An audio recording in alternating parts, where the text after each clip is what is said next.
Well, I am excited to have this conversation. It's with someone I've been wanting to get on the show for a long time. We're gonna touch a whole host of things. Those of you who are watching this can see my good friend Thomas, who's on. Listen, I want to talk to you about a lot of things, but right out of the gate, will you agree with the statement that knowledge is like the oil of customer service? Well, you start really with a good question. I would say yes and no. Okay. How are You know, you? like, well, on yes, knowledge is the essential building block for pretty much everything we do. So like, yeah, no questions about that. But I think the difference is if you don't apply the knowledge, it's Mm, useless, and I think that's the big difference. And I just came across a really interesting quote, which I just want to start here, from right. Yuval now. Noah Harari. I hope I Oh, get tripped by his name. I know. I love. He is my favorite historian. Yuval Harari. Yes, he is my Yes, favorite. yes. What's the So quote? he mentioned there's a knowledge paradox, which I just came across, I think, last week, which was really fascinating. He says Mm, knowledge that is not applied is useless, mm. which is like, okay, I can see that. But where it gets really interesting is he say knowledge that changes behavior then loses its relevance.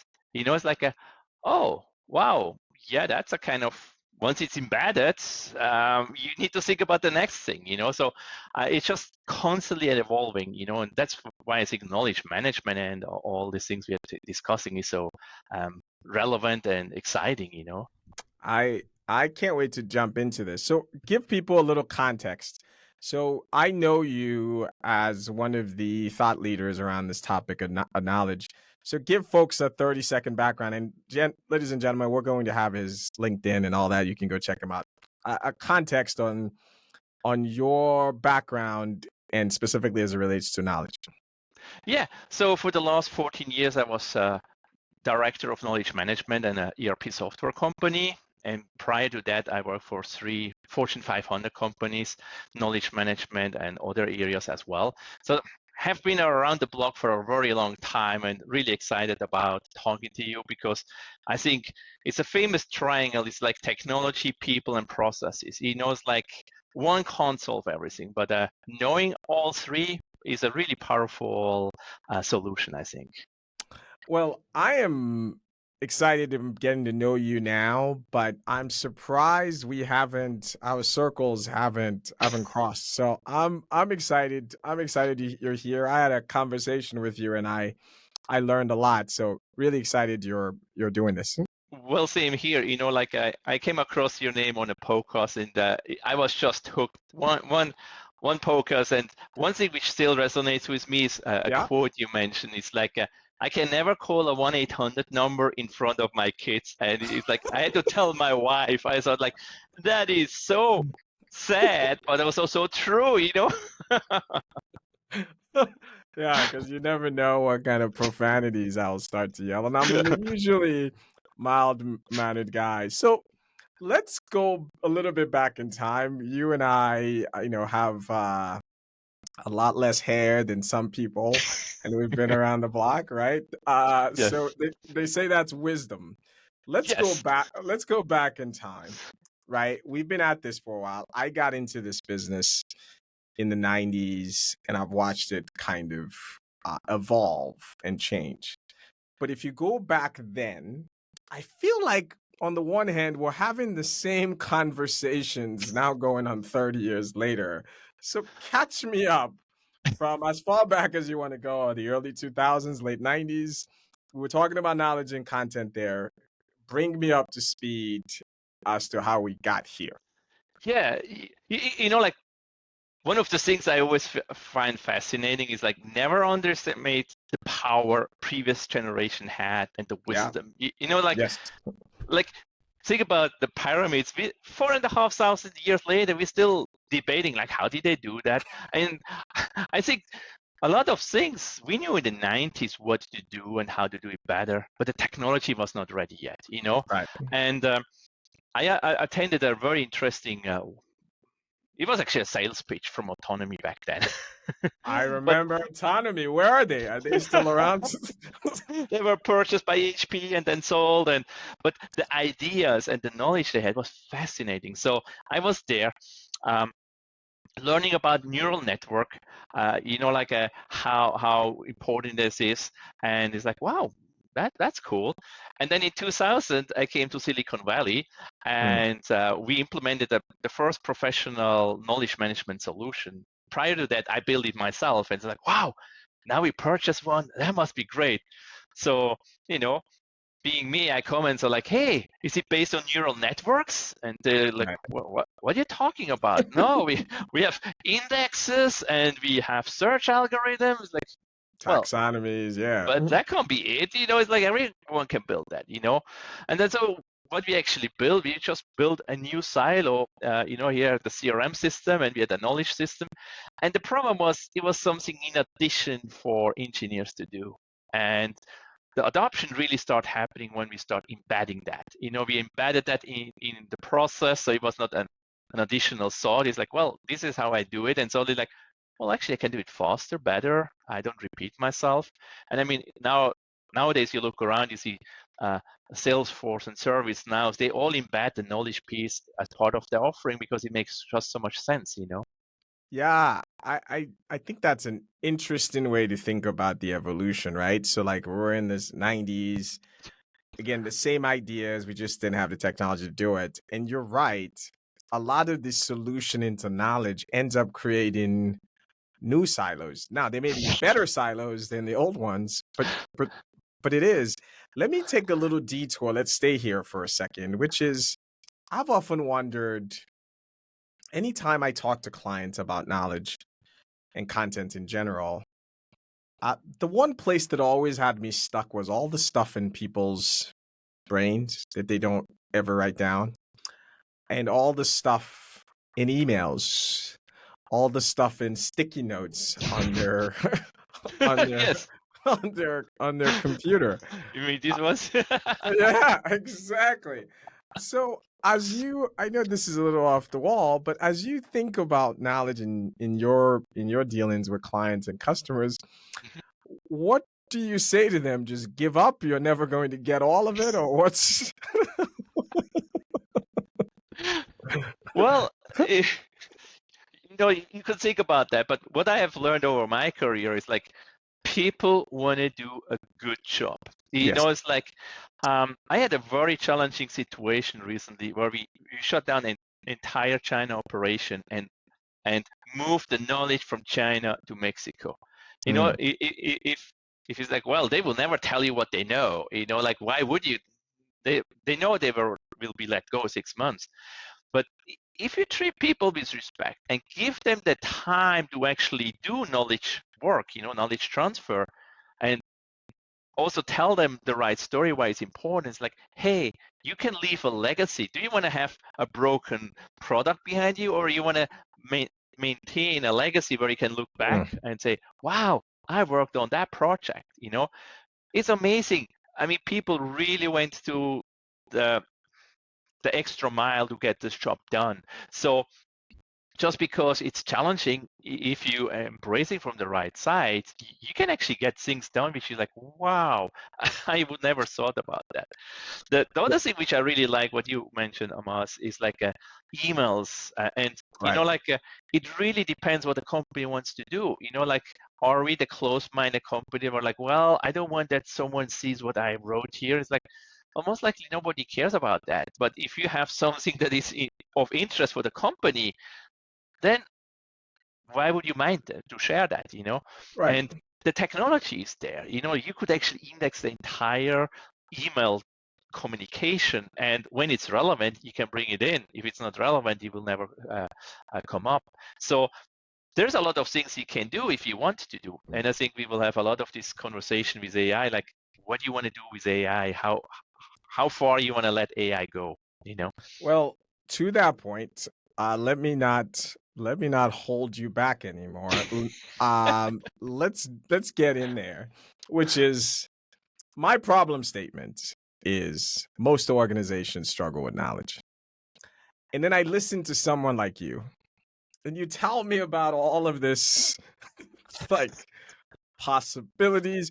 You just said something provocative, which was that we can go index an email box. I mean, there might be reasons why people are listening to me, like legals, like, please don't do that. I know you guys have been talking mess about some of your colleagues and that, but let's just put all that aside. Let's jump into two things. Why do most organizations still struggle with knowledge in the world where you're telling me about all of these possibilities? So maybe you can do two things for me. Tell me a little bit about these possibilities and why most organizations, I'm not saying some, the people who have knowledge figured out are in the minority. You're going to be working till you're 80 if you're planning on solving this problem. Like I don't know many organizations who are in a great place with knowledge. So close the loop for me. Why does it still suck? And talk about what is possible and why we haven't made as much progress as I'd like. Yeah, well, let me see if I can answer this question. Well, I think the first part is really like, do you make it a priority or not? Mm, Like you get what you pay for. Like, doesn't matter if it's a car or like the performance of your company. Like if it's not a priority, it will not solve itself because it's a right. challenging project. But so I think what many companies have not understood is actually. They don't know what they already know. And there is a famous book by Carla Aldell, which is a classic. But like if you would just be able to leverage what you already know, you will be so much further. And the nice thing about that is we have now the tools to bring that up. Like just think about how we worked. Well, most likely even 5 years ago, you struggle with a product. You like, oh, I have an error message. I don't know what to do. Let me find the website from the company. And then, oh, I need a login to get to the support website. He's like, okay, well, here's the password. Okay.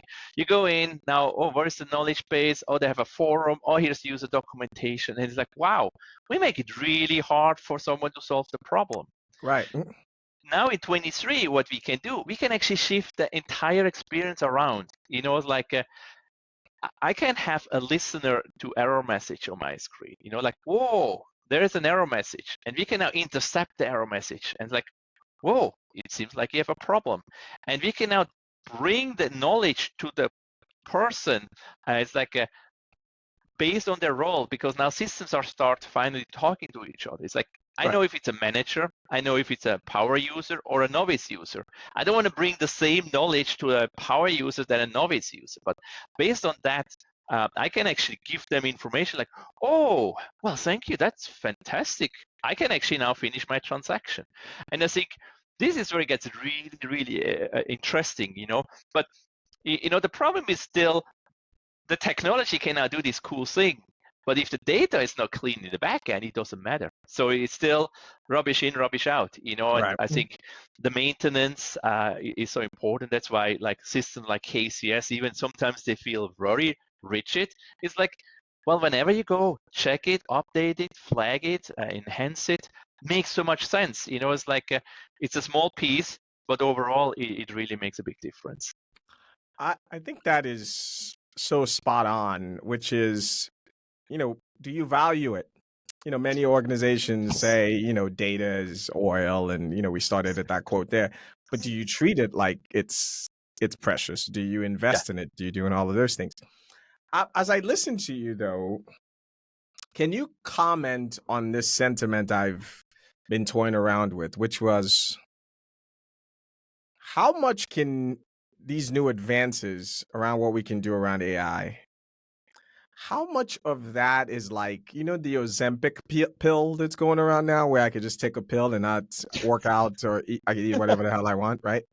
Uh, does AI do something like that where it's like I can not worry about data hygiene and what have you? I just give me some of this knowledge AI stuff and I can skip over that. I don't need to work out. I don't need to eat well. Can you comment on that? Well, yeah, I think if AI is implemented correctly in a corporation, it will give you time that you can work out.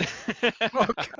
It'll buy It- you it- time. Okay. yes. I like many people talk about the co-pilot approach for AI. It's like it's my buddy next to me. It's like I can delegate work to them. It's like I can brainstorm with them. It's like I don't want that he replaces me, Right. uh, Right. because not that I'm just selfish, but I just think it's like what I have seen with many AI products I tinkered around is like first you get the wow effect, like wow, AI can write an entire book just by providing 5 words. It's like, well, yeah, it can, but that's not really hard. It's like, does it write Right. the book you really want? I'm like, no, just randomly. It's like, and then the more precise you want to get something, the harder it gets. So I think it brings you to the 80 percentile or 50 or 60 or whatever. And then you really need to apply your knowledge. And if you don't have the skill, actually, I think the quality will go down. And it's like, wow, that's what you produce. If you're a master of your skill, you leverage that and now have far more time to put the hard part on top of it. Well, And that's how I see it with generative AI. I play around with image generation, and I mean, the first time I was like, wow, and then funny, there's like, let me just put in. I prepared a presentation. I want to see a robot and a businessman during a arm wrestling match. It's like, technology versus business. And then it was a brilliant picture on a table. I mean, it was really great, but they were holding hands. And like, no, I don't want holding hands. And the system just didn't understand arm wrestling, which that's a common term. But then it comes to, oh, you can feed an image as the ground and to build on top of it. And now with the early E3, now I can do it. But like, you need to know the technique to really get the full value out of it. So I that's a kind of my take. no, you're spot on, ladies and gentlemen. I tried to see if there was a plan where you don't have to work out, clean up your data. It sounds like AI will be an enabler. It'll help you get there faster, but you still got to do the basics. Let's switch gears. I want people to get to know you. I asked this question of some of my guests. What is something, maybe silly or serious, you spend an inordinate amount of time doing? For me, I like to cook. So I'll spend hours, especially grilling, like smoking. Spend 12 hours making ribs only to eat it in 6 minutes because I just, That's my AI question regarding the workout. See, I thought maybe there's a deal you could just put it in here. So what do you spend an unreasonable amount of time doing that people will not get? or if they don't get, well, first, where I spend an unreasonable amount of time is reading. Like Okay, I love good. books. I Me devour too. them. It's like it's so bad that I had to donate like 10 boxes of books because I couldn't put them anymore. So electric That's books are awesome. really a I game see changer. for an AI guy, I'm seeing physical books. What gives? Of Yeah, it's like like you have the classic books you just never give away, and many of them I bought before digital books were available. And there is course. something about the smell of a book Me and too. open it. Me But too. I like the convenience of a digital book. Um, Apart from that, I mean, I really love spending time with my kids. Not work Awesome. related, but I have a 3-year and a 6-year, well, 4 years now since last week. It is just best time, to kind of That's regenerate, get a new perspective, and then also think a little bit long term. Like I freak out about AI. What will they experience? Where will AI be when they are 20? It's like wow. Like it will be a different world. I couldn't agree more. And listen, spend every second you can with those kids. I feel like my son was 4 years old yesterday, and now he's 19. So enjoy it. So Thank you. let's get back to knowledge and in this Yes. topic here. So knowledge is a mess, and I know people use the word knowledge and content. It's a mess in every organization. The world isn't falling apart. Right. Well, maybe maybe it is. Hopefully not. Why does this matter? Why have you dedicated 14 years, at least in one organizations? Why does it matter that we get knowledge and content right? Well, it is very important for many different reasons. Well, first of a company, like you don't want to have dormant knowledge lying around. You don't want to have efficiency. As I mentioned, the knowledge, I couldn't care less. It needs to apply to make a difference. And the problem is many people don't even know they have a problem. It's Mm, like inefficiencies can be dormant for years. It's like, well, that's always how it was. It's like, well, it could be totally different if you come with a different approach. And so just this recognition that it could be better, you know, most problem can be solved if you don't understand the problem. right. The other thing is, what I have struggled many times in my career is that things that add revenue are much higher on the priority list than things that save money. And I think that will be a very interesting conversation in the future, because if AI starts saving you, let's say 20%, what do you do with this 20%? Because you don't want that the time just fills up with the other work and you have not really gained anything. And we have seen many companies who just like, well, the gains just went away. So I just had another thing regarding the benefits. Oh, the prioritization. I think Right. the prioritization of companies. It's like what I have seen, especially in recent years, where you feel like the competition gets more and more heated, is that cost cutting often trumps good customer experience. Mm, And the fact that most likely many of your listeners can relate to your 1-800 story is just right. so sad. We almost take it for, well, this is just how it is. But I actually think, especially now with the tools we have, it's the time that people can make actually a good user experience a corporate differentiator. Like if you actually figure out how to do that, I foresee that many new nimble companies will emerge and start taking away market shares from the bigger companies who are just too slow to go with the time. And it will be interesting really to see. It's like the new 2000 where we saw all the startups. Some became really big, like we got the Facebooks and the Googles. Before, like, no, it's the IBMs and the Microsoft. Nothing else can actually penetrate here anymore. And then like, up. And I think we are in the same or a similar Spot. situation where things could really change. I agree with you. Again, if you're just listening, I am chatting with my good friend Thomas. I've been wanting to get you on the show. I especially like your optimism. I think the way I put it is this is the mid '90s again, right? With AI, with the .com piece, and Yes. there's going to be lots of value. The new Google and Microsoft, they're being born probably as we speak, or they're going to be born in the Yeah. next few years. So the possibilities are endless. Let me switch to a fun topic for a second. I want you to talk about. I asked my guest a purchase under $50 that was game changing for you. So for me, there's plenty of things I can choose from, but mine, I suffer from allergies, and I bought something called a neti pot. It's this little pot. You put the water in the saline, you pour one nostril. Now, the box is a little bit of false advertisement because there's a young lady on the box.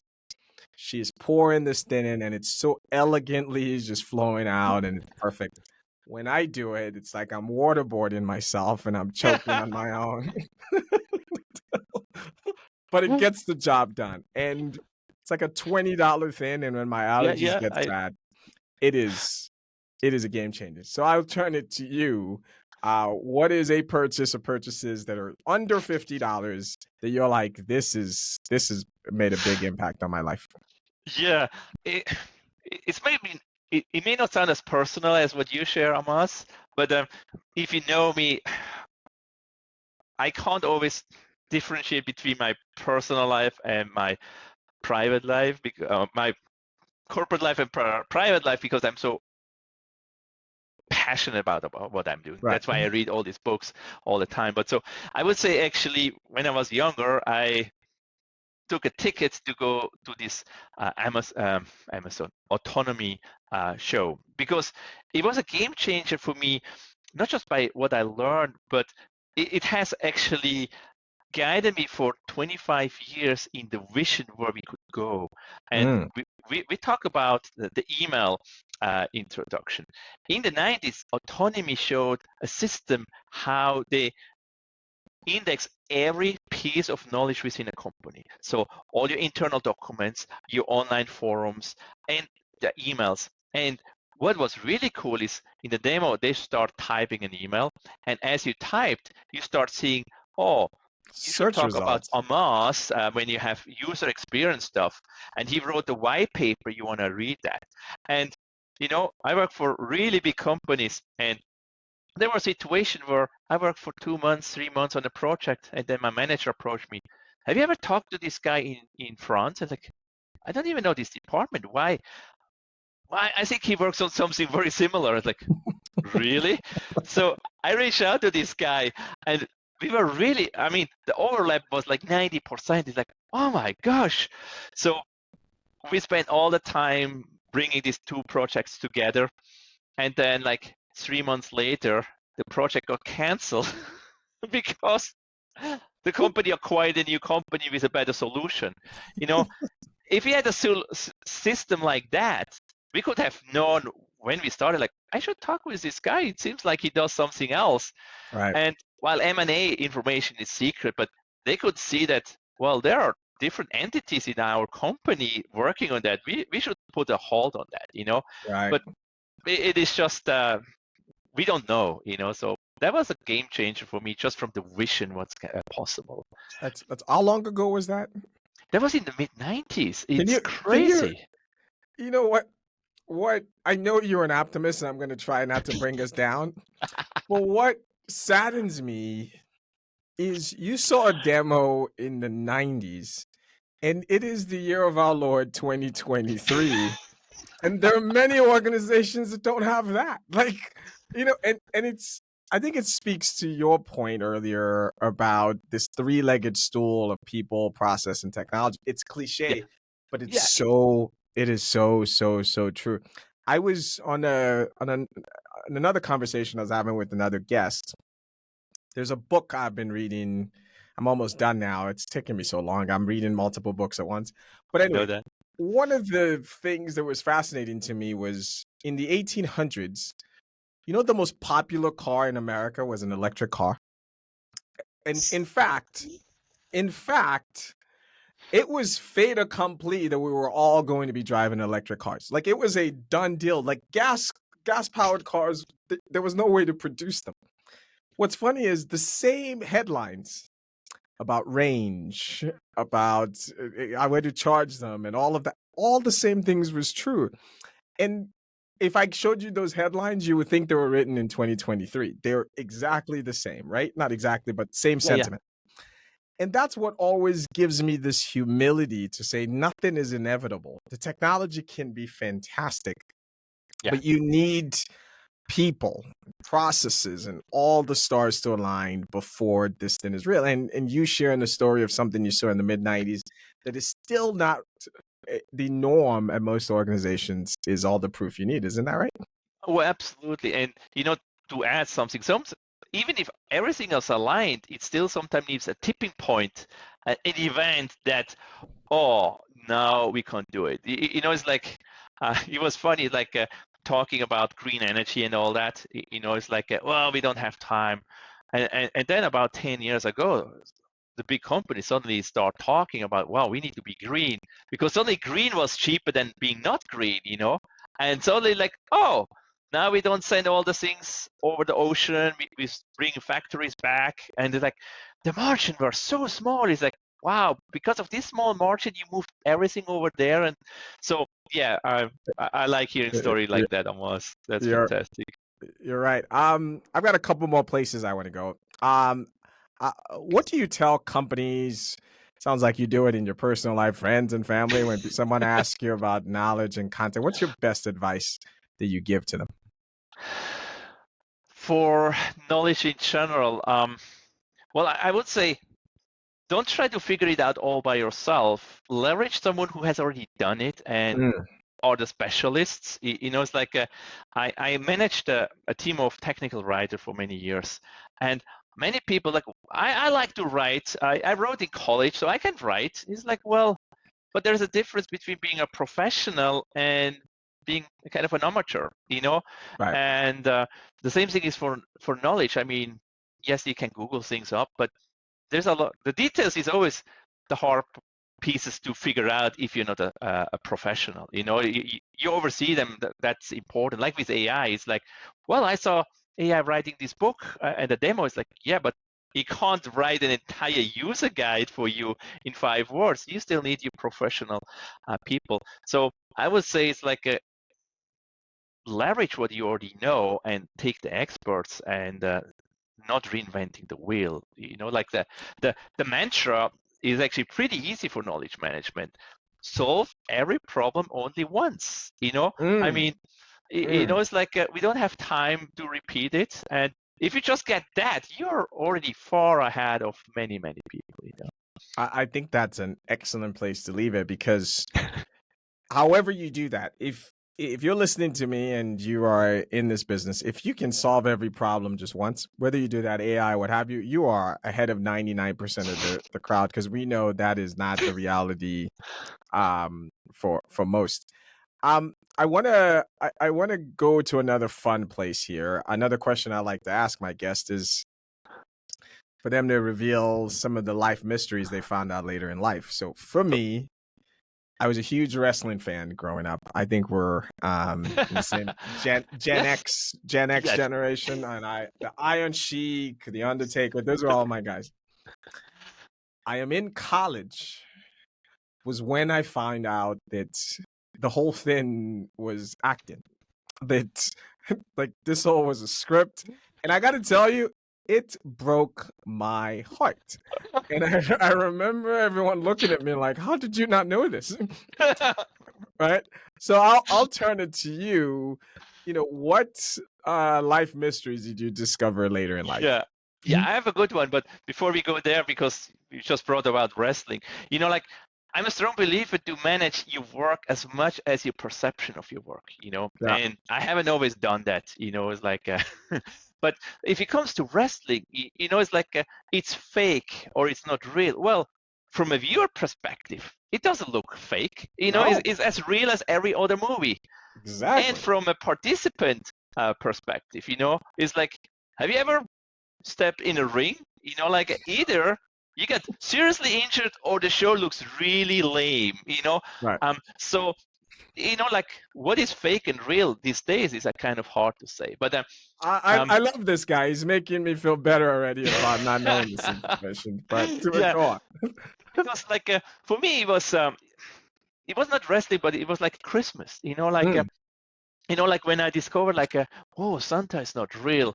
First I felt like, whoa, I'm so smart that I figured that out, like my sister didn't know that. But then I felt embarrassed, like what you said, like, oh my God, it took me quite a long time to get there, But now in hindsight, like I changed actually how I view this event, I felt almost a kind of a sadness that I discovered it, because the anticipation for this magical night, the joyful and the innocence, it's gone. And so sometimes that's actually a nice thing to have. And, if you bring that actually into business, it's like as our customers, like try to manage the perception. It's not just the technical thing. Keep them enlightened and happy and positive, even if in the back end, like, whoa, that was a kind of a bad situation, but we could make it happen. So I think it needs pause, and I think it's a fantastic question. I listen. I think you hit on a good point. Just so you know, in my house, because I don't know when folks are going to be listening to this, but we're recording this in October and Christmas is coming.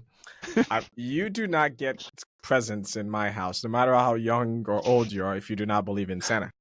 So I have 19-year-old kids kids in college saying, yes, of course Santa is real. Because if you do not, you're out. So I agree with you. Keeping a little bit of magic and mystery Yes, it's is important. On that note, we usually like to end the show by leaving folks with something smart you read, a quote, or something like that. I'll give you mine, and it just came to me a second ago. And you will know this quote. In God we trust, everyone else bring data. and yes. and that is one of my favorite business quotes of all time. What would you want to share with the I, folks out I there? I love that you mentioned data. I was like, wow, what could I bring up? But I think actually that where you come from and what you experience over life sets a kind of a set of reference. It's like how you see the world, and sometimes you're not aware of that.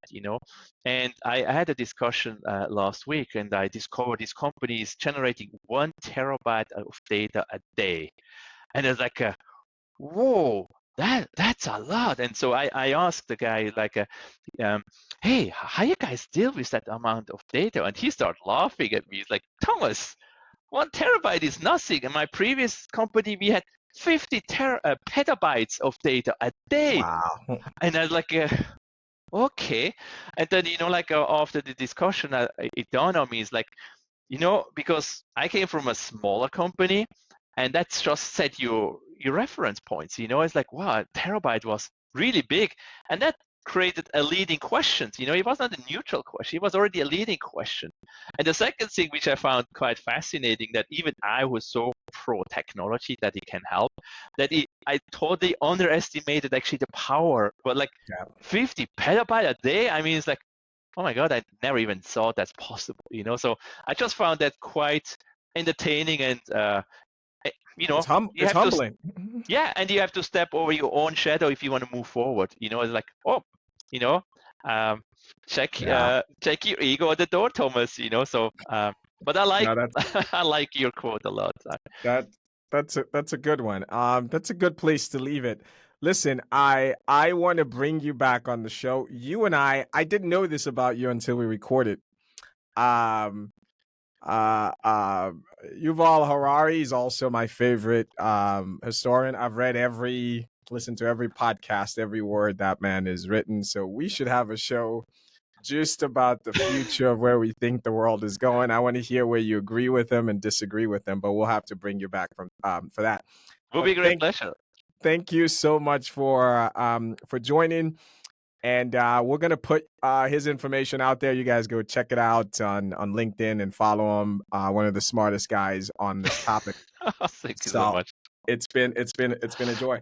And for my listeners, again, I hope you have a good rest of your week, and please take care of yourself, and if you can, each other. We'll talk soon. Thank you so much. You've been listening to an Amos Talks production.